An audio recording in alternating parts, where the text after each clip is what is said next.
Hello everyone and welcome back. So my people, internet is on fire.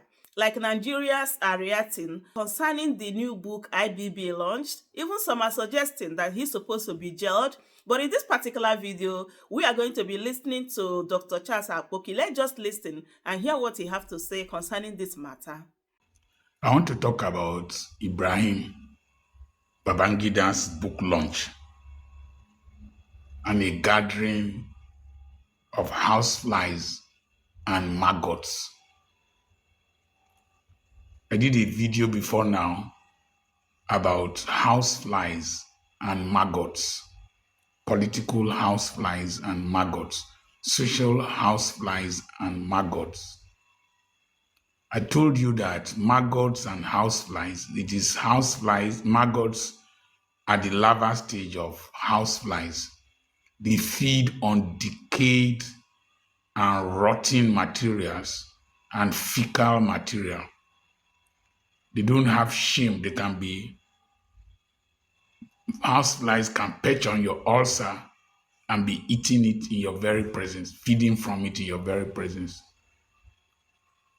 Nowadays, in some hospitals, they sterilize houseflies and maggots with UV rays, and they take the maggots, put them in very dirty wounds, and put a gauze over the wound. The maggots will eat the dead materials out of the wound, and it will become clean.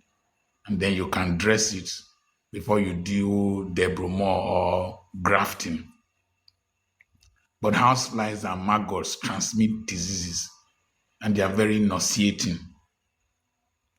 After 32 years, Babangida finally confirmed that MKO Abiola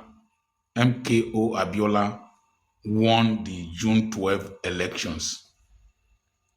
He regretted annulling the elections.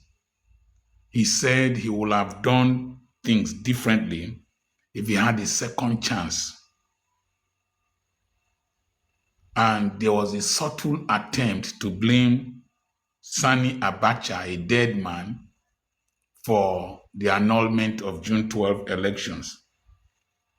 Apparently, he was trying to say he was under pressure.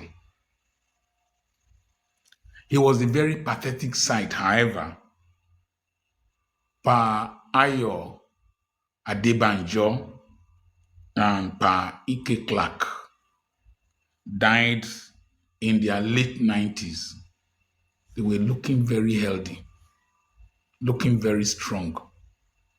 But Babangida, not up to 90, was looking very pathetic. He looks frail, and he aptly represents the futility of power, futility of riches, futility of dictatorship. He looked so vulnerable, particularly when the people that were driven into exile, one of them, Senator Bola Tinubu, then is now the commander-in-chief of the armed forces. Now, I remember that before he stepped aside, now I was already a medical doctor, so I know what I'm talking about. Before he stepped aside, he said that the future of the country was in their hands. But he did not realize that he himself is in the hands of God. Apart from money and properties, what did Babangida really gain from power? He lost his beautiful wife.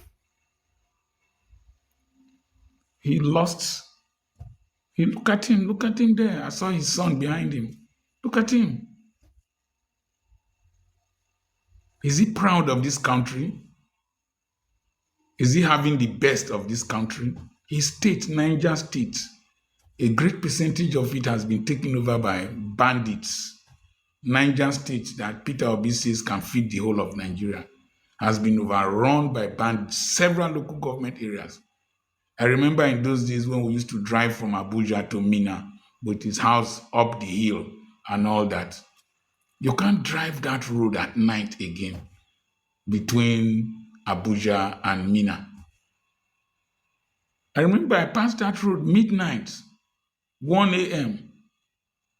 Today, the country that he had an opportunity to give the right direction to is a shadow of itself.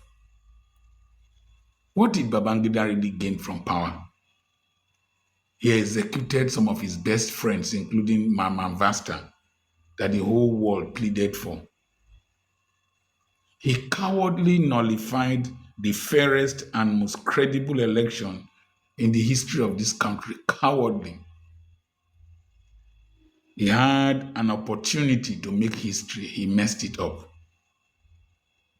Abiola was a very good friend of his, but he died in detention because of his mandate that he won. June 12 election that he won. I remember what it took us to vote that time. Babangida set the nation backwards very many years backwards. And some other people in that room where they were gathered helped to set us further backwards. And I know the lives that were lost during the June 12 protests. I know how many government properties were burnt during June 12 protests. I know how much Babangida spent in building SDP secretariat and NRC secretariats for the parties. 2 buildings each, all over the country. All over the country. The one in Ughelli, one is in the GRA, one is in along the Ughelli-Patani Road. Some of them are wasting all over the country. 774 times 2 secretariats, and then you nullify the elections. These people don't have value for this nation. They don't have value for the electoral process. They don't have value for laws. That is treasonable. In decent societies, he should have been in prison. He was, the book, I've not seen it, but the reviewer said that the summary of the results was an appendix in the back of the book. What are you trying to achieve? What are you trying to achieve? You had an opportunity to put this nation aright. Now, lives were lost. Abiola died. Properties were destroyed. He started the structural adjustment program that gradually led to the devaluation of our naira to where we are now. That stupidity was built upon by others, and we are where we are today. I don't want to think that it was a regional agenda that did not want Abiola to become president, just as a regional agenda and an oligarchic agenda happened in 2023 elections. We will come to that. So, for me, he described himself as an evil genius, but God outsmarted him. Now, that gathering of the so-called who is who in Nigeria is a gathering of those who failed to take the right decisions to set this nation on the right path. People like Gowon and a host of others, they had opportunities to set this nation. Look at Malaysia, look at Singapore, look at South Korea that we're giving money to. They've gone far. We're still wallowing in darkness. This is not public power supply. This is solar energy. So we're still wallowing in darkness. Indicators of development very poor, and they sat down. When I talked about maggots and flies in one of the videos, I said they have no shame. Those people who gathered in that place have no shame.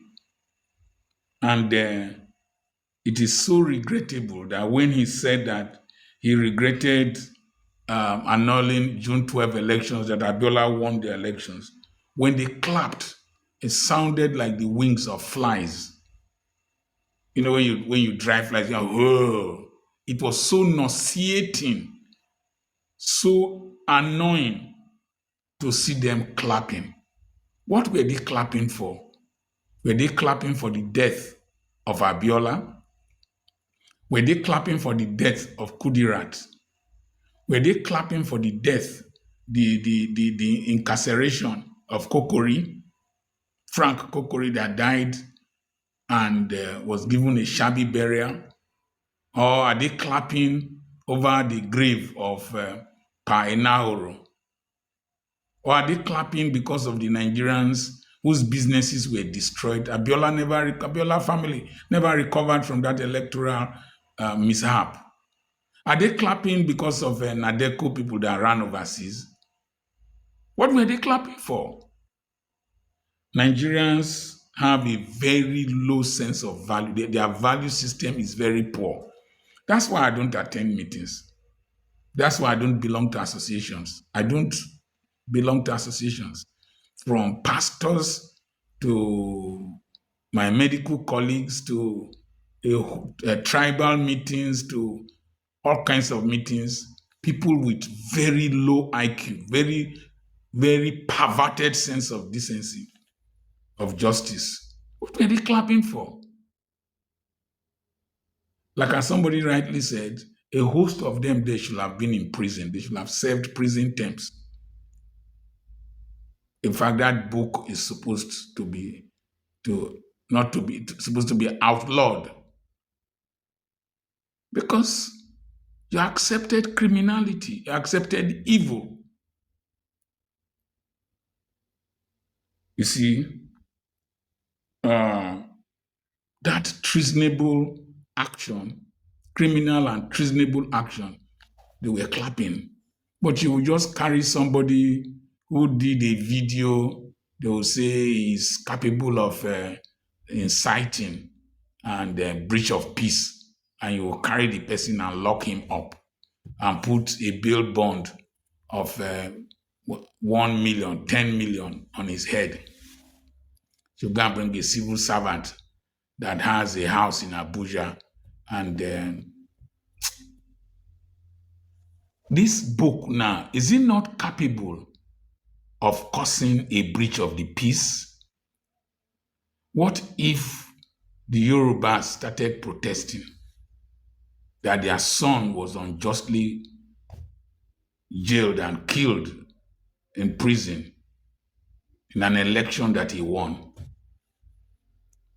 They're clapping. People like me that you come after.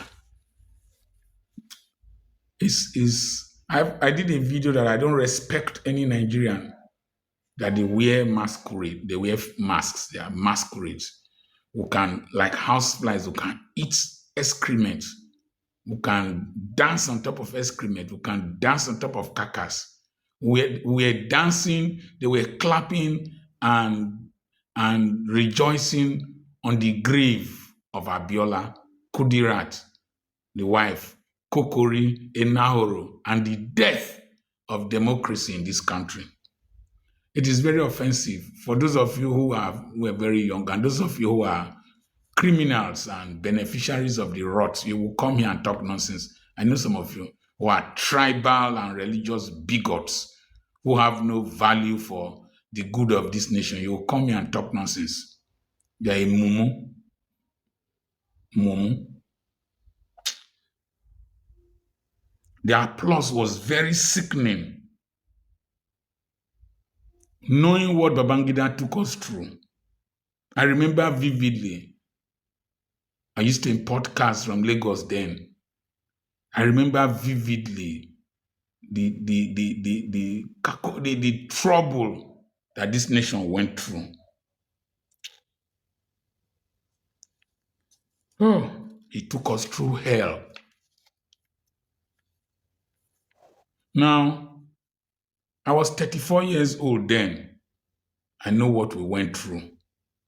My pain is that some years from now, when death will be staring at some of them who were present there and some of them who were responsible for setting us backwards, some of them who rigged the 2023 elections. 2023 elections. Is it 20? Yes. Some of them who took bribe in the judiciary, some of them who carried ballot boxes, some of them who falsified results. When death will be staring them at the face, they also come and confess that the last elections, presidential elections, was won by Peter Obi. You change the rules. You change precedents. I've always said that those who benefited from this nation, who contributed to the rot of this nation, God will punish them. And we are seeing it.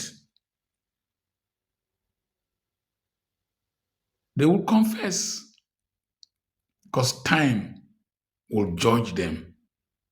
Their consciences will haunt them to their graves. Those who refuse to confess to their criminality, to their injustice, and to their wickedness, they will never know peace.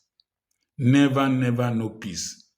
And they will stand before their God in judgment. Those who have kept us in this mess from the time of the Civil War till this time, they will never know peace. Never know peace. And any beneficiary of the rot of this nation will not know peace. I was really nauseated, offended by what I saw in that book launch.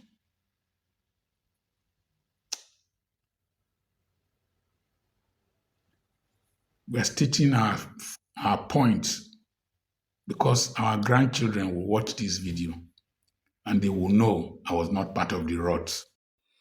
So, my people, that is it. I hope you guys heard what Dr. Charles Apoki said in this particular video, which I believe that he has spoken the minds of many Nigerians.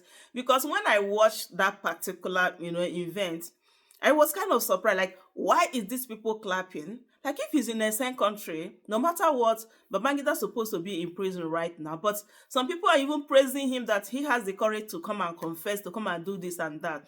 And for the Yorubas that are kind of quiet about the whole thing, assuming that this is an Igbo man that came and wrote this book, Nigeria could have been on fire right now.